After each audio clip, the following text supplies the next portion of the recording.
It wasn't the start of the season the Lopes had hoped for. Nursing Coburn. But with a lot of basketball left to play, the Lopes search for their groove. We check in with the head coach to get his thoughts on the start of the new season. Plus, how is local product Javon Blackshear adjusting to college life? Why did Isaiah Brown choose his number? And we bring you some sweet dunks. It's all coming up right now on the Dan Majerle Show.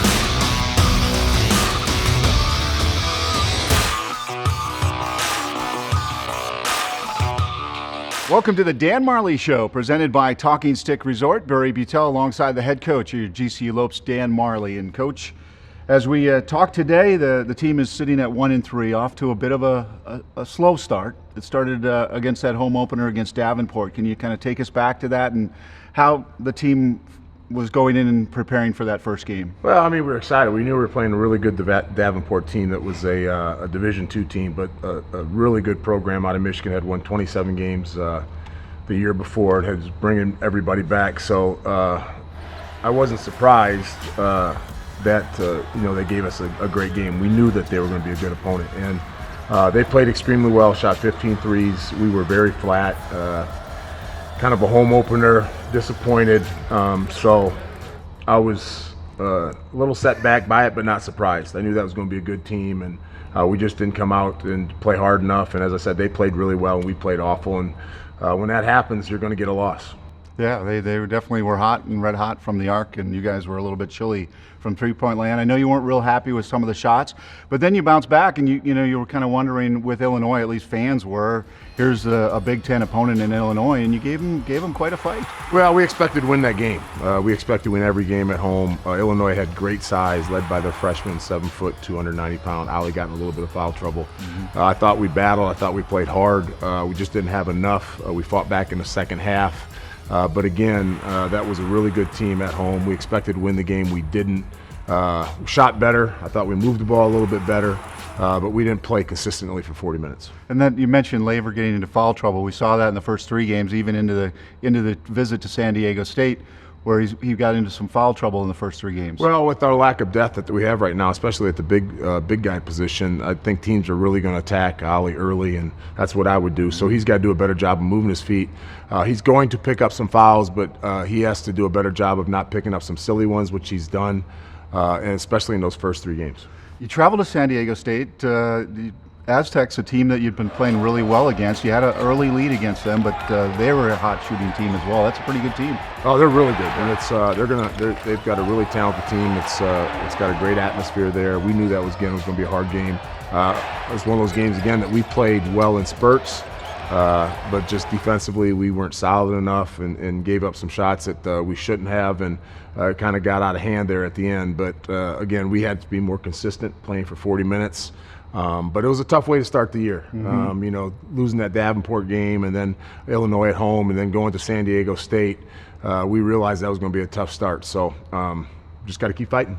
Post-game comments, is this obviously with every new season, you try to see the team's identity, right? Is this team still kind of struggling to find an identity, find a kind of a leader on the team? Yeah, no question. I mean, it's been a funny kind of year because we've had some guys who are ineligible, and we didn't really know right up to the day of Davenport whether they were going to be eligible. So it's always hard to practice in that situation, not knowing who you're going to have on the floor, and those guys that we are missing are big parts of what we want to do. So we just got to keep fighting. This coaching staff grinds every day. I always say, and I say it every year, that our goal is to be playing our best basketball when the WAC season starts, especially when we have so many new people on our team. So we can't get down. We have to continue to grind. And you're right, this team does have to find our identity. Right now, we don't have one. We've always been a really good defensive team here at Grand Canyon. Right now, we're not.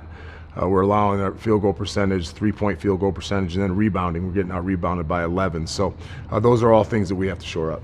Well, you were facing a zone against Arkansas Pine Bluff, and you really fed the ball, especially J.J. Rhymes, down high-low into Alessandro Laver, and you came up with your first victory. Yeah, we needed a victory bad, and this was a team that, as you said, played 100% zone, and we hadn't faced a zone, and we really hadn't worked on it too much before that game. We put in a couple practices where we did that, and we made an emphasis early to get the ball to Ollie. And to beat a zone, especially the way we're shooting the ball right now, I think we were 5 for 20 in that game from 3.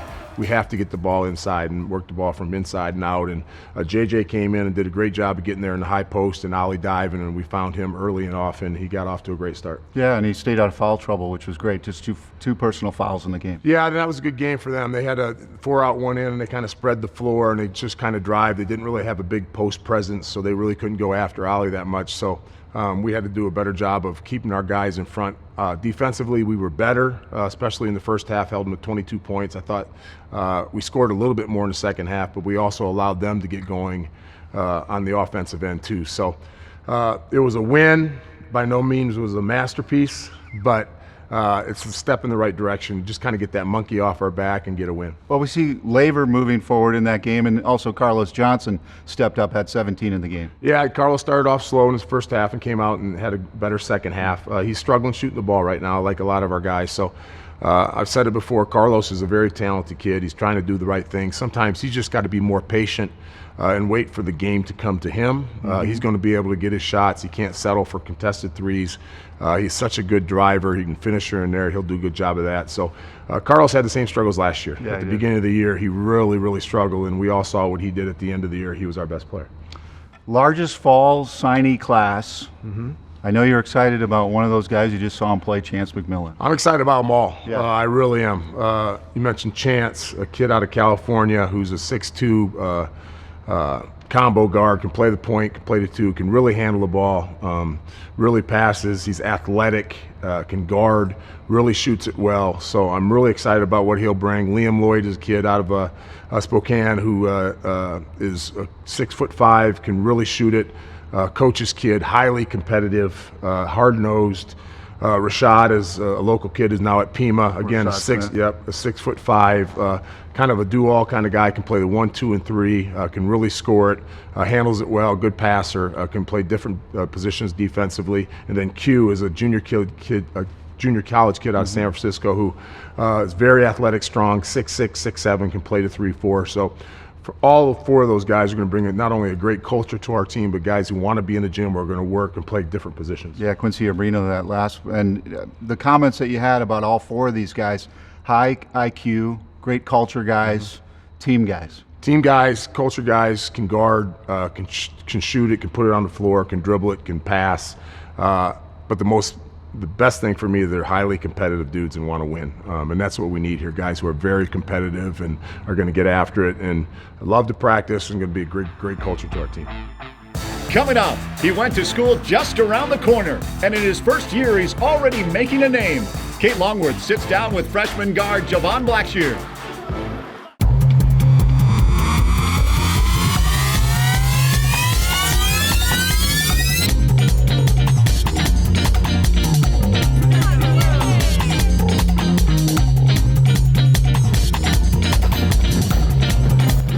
One more member on our roster. Streets of New York is proud to announce Grand Canyon University to our winning team. We are now the official pizza of GCU. Go Lopes. Canyon State Credit Union, a local credit union serving the Valley for over 65 years, can assist you in buying your first home, refinancing your current home, or if you're dreaming of a retirement home. Canyon State Credit Union can provide you with a fast and affordable solution that meets your needs. Let Canyon State Credit Union run the numbers on your dream. Visit canyonstatecu.org or call 623-580-6015 for more information. Canyon State Credit Union, committed to you. We do business in accordance with the Equal Credit Opportunity Act, MLS number 410376.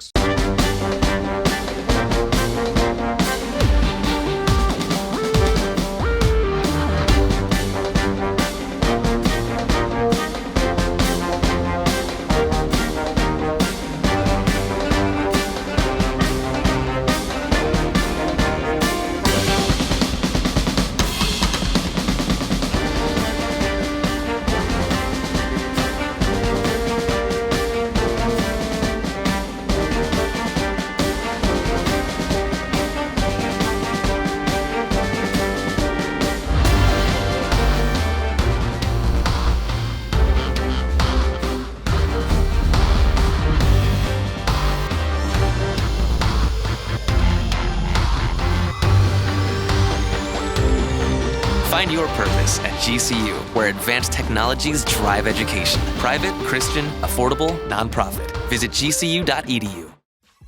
The Dan Majerle Show on Fox Sports Arizona is presented by Talking Stick Resort. Play in style. And also brought to you by Cox Business.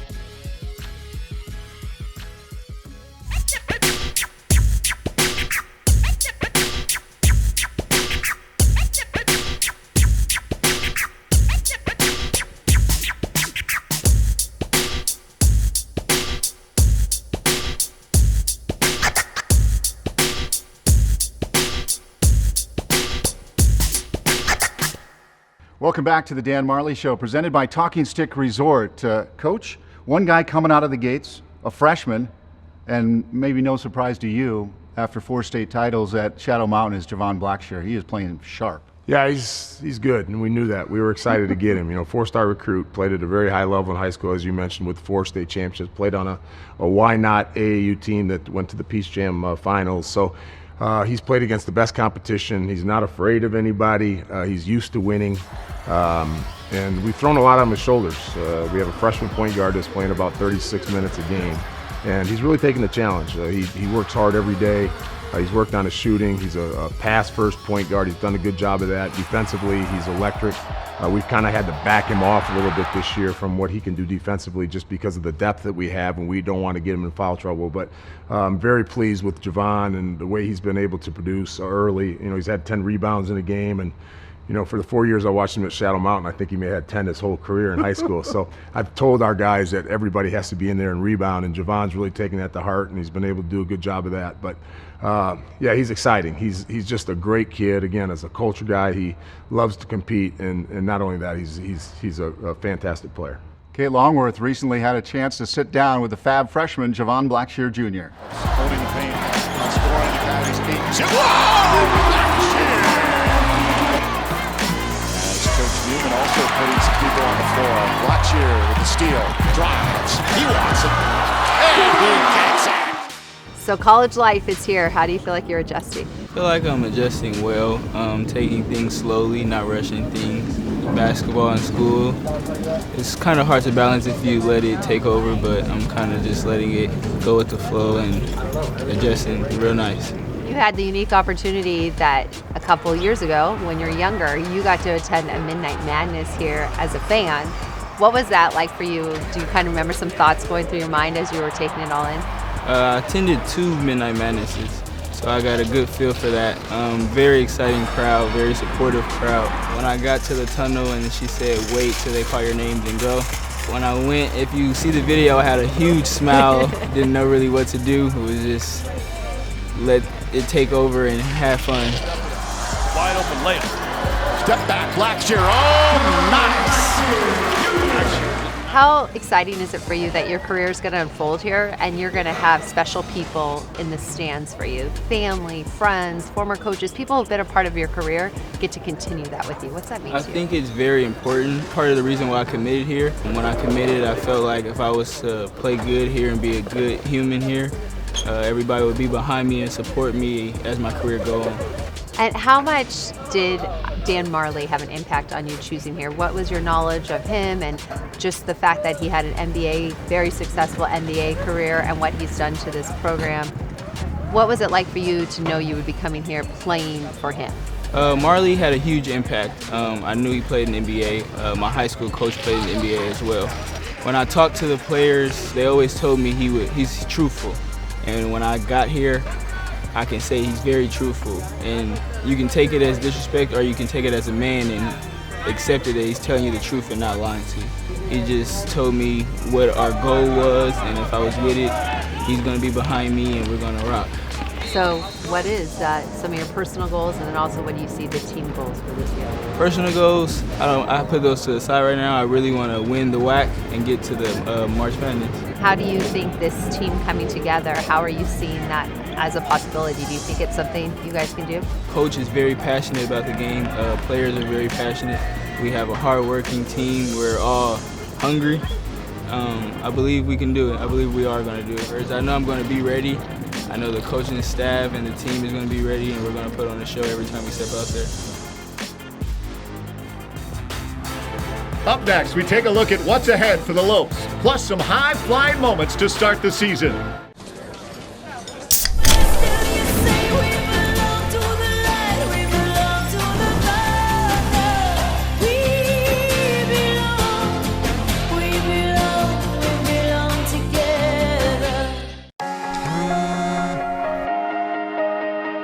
Waking up with peace of mind. Just one of the little perks you get with the SRP Power app.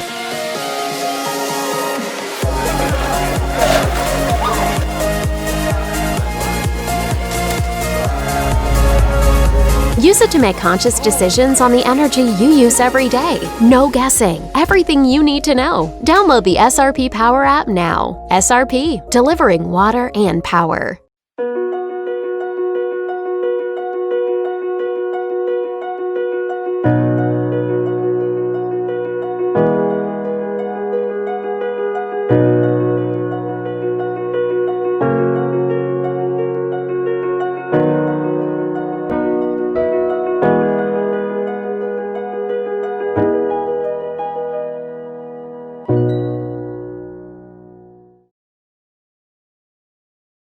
Canyon State Credit Union, a local credit union serving the Valley for over 65 years, can assist you in buying your first home, refinancing your current home, or if you're dreaming of a retirement home. Canyon State Credit Union can provide you with a fast and affordable solution that meets your needs. Let Canyon State Credit Union run the numbers on your dream. Visit canyonstatecu.org or call 623-580-6015 for more information. Canyon State Credit Union, committed to you. We do business in accordance with the Equal Credit Opportunity Act, MLS number 410376.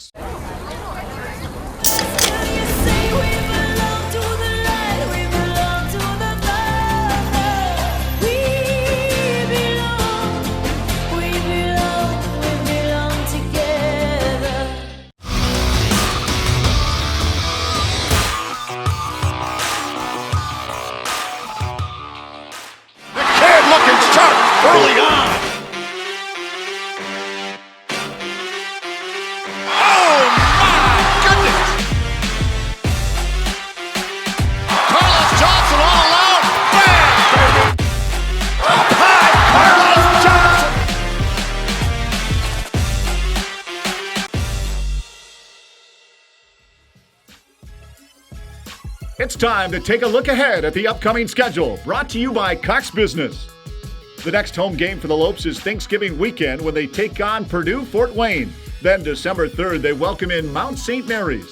A reminder, all home games can be seen on Fox 10 Extra. As for the women, they host Cal State Fullerton on Sunday. Looking ahead, they'll have a big matchup with UNLV December 16th. To get to know more about our women's basketball team, here's one of our newest Lopes. Hi, my name is Jada Holland. I'm a freshman point guard and I'm from Pleasanton, California. 3 things I like to do in my hometown is Thanksgiving, my family has a turkey bowl, so we all play football around the corner. And then I like boba. I like to go to IT, it's around my house, that's the best boba place. And I get strawberry fruit tea. And then I like to go to the beach with my friends when I'm not playing sports or working out. When we return, Isaiah Brown shares his unique story for why he wears number 1. Plus, Lopes Insider Paul Coro joins the show to discuss which players he thinks have been emerging as leaders.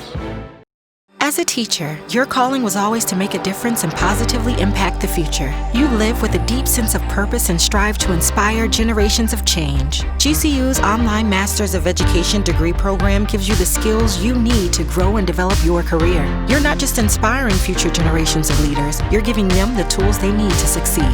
Find your purpose at GCU, where advanced technologies drive education. Private, Christian, affordable, nonprofit. Visit gcu.edu/online.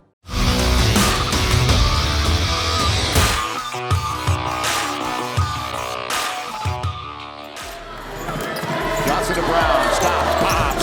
Good! Isaiah Brown! Thank you! I'm Isaiah Brown, redshirt junior guard number 1. And the reason I wear my number, I just changed it from number 12. It was a family number for a long time. I've been wearing that since I was a little kid. And coming to GCU, I decided to change my number to 1.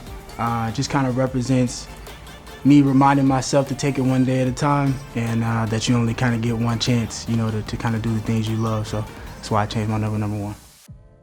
Welcome back to the Dan Majerle Show, presented by Talking Stick Resort. Barry Butel alongside the Lopes Insider Paul Coro and Isiah Brown. He waited 608 days? Yeah, who's counting? Before he hit the hardwood, and he came out flying.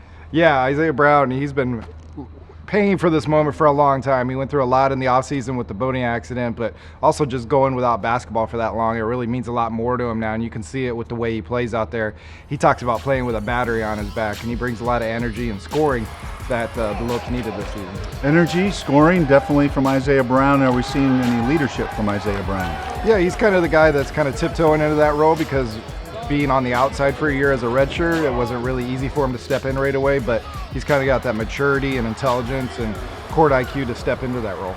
I think fans and a lot of people were expecting, the two guys that were first team preseason WAC nominees, Alessandro Laver and Carlos Johnson, to kind of come out on fire, but Alessandro gets into foul trouble. Last year we saw that it took a little time for Carlos to get up to speed, and he certainly did come tournament time. What are you seeing from those two guys? Yeah, it's same team, almost the same thing as last year, where Laver learned how to play a bigger role where he was targeted a little bit more. Freshman year, he didn't have that problem, and now he's got a leaner body. He's using that to be more aggressive in the last game, and that was the biggest thing with him. He was looking for a shot, whether it was on the perimeter or the post, but just being more active. And then Carlos Johnson has gradually, game by game, taken better shots, moved the ball better. He's so good when he's driving, penetrating, drawing fouls. I don't think he missed a shot inside the arc last game. Yeah, the Arkansas Pine Bluff game is the one you're talking about, and J.J. Rhymes was a guy that they utilized trying to break through that zone, which they fed high-low, and J.J. picks up, 9 assists or 9 rebounds in that game? Yeah, he's got to be an energy guy off the bench. As a sixth man in a short rotation, he's got to come in and really lift the guys up who are playing heavy minutes, and he can play starter minutes when he's playing well, and he's so crafty around the basket. He's 6'4", but he plays a little bit bigger with the way he can rebound and pass on the interior. He brings a lot of intangibles out there. What's your impressions about the team? I know right off the bat, the two players academically ineligible for this first semester, that kind of set the team back a bit. They're limited as far as depth on the bench. Are you surprised by their start a little bit, or is it kind of to be expected until conference play starts up, Mikey Dixon comes back? Yeah, I think with the new parts, even the guys who were returning hadn't played out here yet. Like, right. We were talking about Isaiah Brown and new players like Javon Blackshear. So I think some of those growing pains were to be expected. Also, they've really only been upset in one game, the opener. And since then, they gave Illinois a heck of a game, had a disappointing effort in the next one on the road at San Diego State, even though they had their moments. But, maybe this last game is where they started to get some traction about who they are and how they play together. Up next, more questions for the head coach. But this time, we let the students ask. Plus, it's our play of the week. Oh, baby, come on and say it now. Just let the words come out. No calories, no sweeteners, all smiles. Bubbly sparkling water. Crack a smile. Waking up with peace of mind. Just one of the little perks you get with the SRP Power app.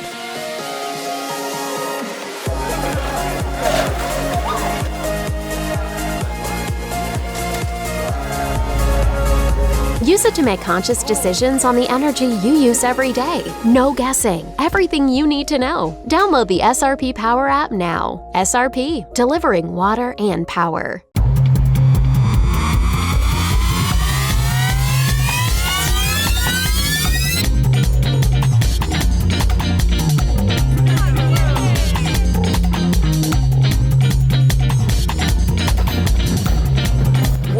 One more member on our roster. Streets of New York is proud to announce Grand Canyon University to our winning team. We are now the official pizza of GCU. Go Lopes!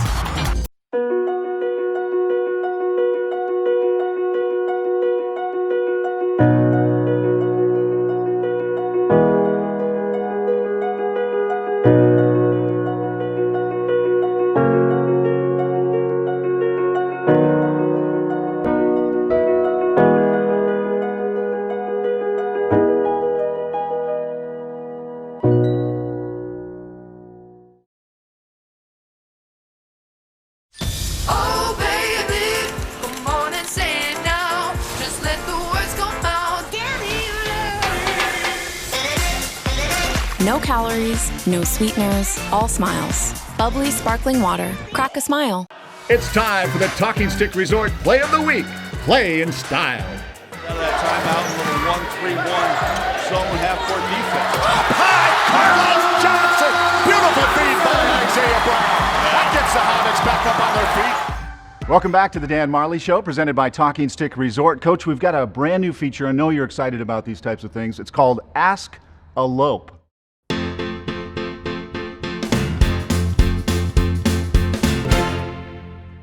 Hi, Coach Dan. My question for you is, when you led the Suns to a triple overtime Game 3 victory in the NBA Finals, how confident were you guys had a chance to defeat Michael Jordan? We felt like we could win the finals at any point. You know, that year was a special year for the Suns. We won 62 games. We were really good on the road. The whole playoff series, I mean, we lost our first 2 games in the first series against Los Angeles at home, so we had to go win 2 games on the road. So going on the road didn't bother us. Obviously, playing against Michael Jordan and Chicago Bulls was a different story. But after that game, it was a triple overtime game. We showed a lot of heart. It kind of spurred us on to think that, you know what, we can do this. And we had 2 more games in Chicago to do that. So I don't think at any time did we think that we were going to lose the finals, even though we were down 0-2 after losing our first 2 home games. We knew that we were a good team on the road, and we had the pieces to do it. And to go into Chicago in Game 3 and win in a triple overtime game, which was one of the most exciting games I've ever played in, it really spurred on our confidence, and we definitely believe we could win.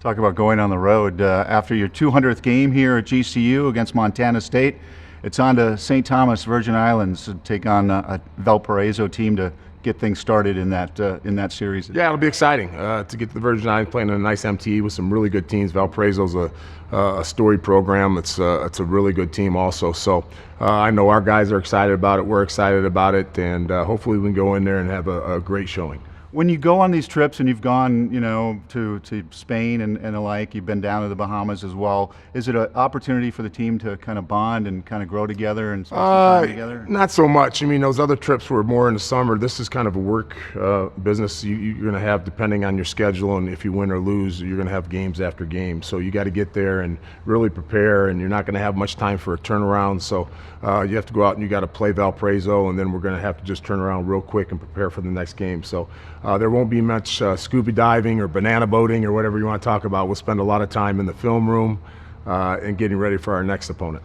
If you had to prioritize, what do you want your team to look like here when you come back from the Paradise Just Camp? continue to get better. Obviously, we want to win. That's our ultimate goal, is to win games. But for us, it's about continue to get better. And as you said earlier in the show, is about establishing an identity and being excited about what that is. And to me, it's going to have to always start on the defensive end. We're going to have to really start shoring up our defense and get excited about getting stops and rebounding. And if we do that, our offense obviously will get better because we can get out and run and start making some shots. But to me, it's about establishing our identity, getting better every game, and continue to move positively. All right, good luck at St. Thomas. We'll see you back here on the 30th, back here at GCU Arena. All right, bring your Speedo. All right, well, that'll be interesting. Thanks so much for tuning in to the Dan Majerle Show.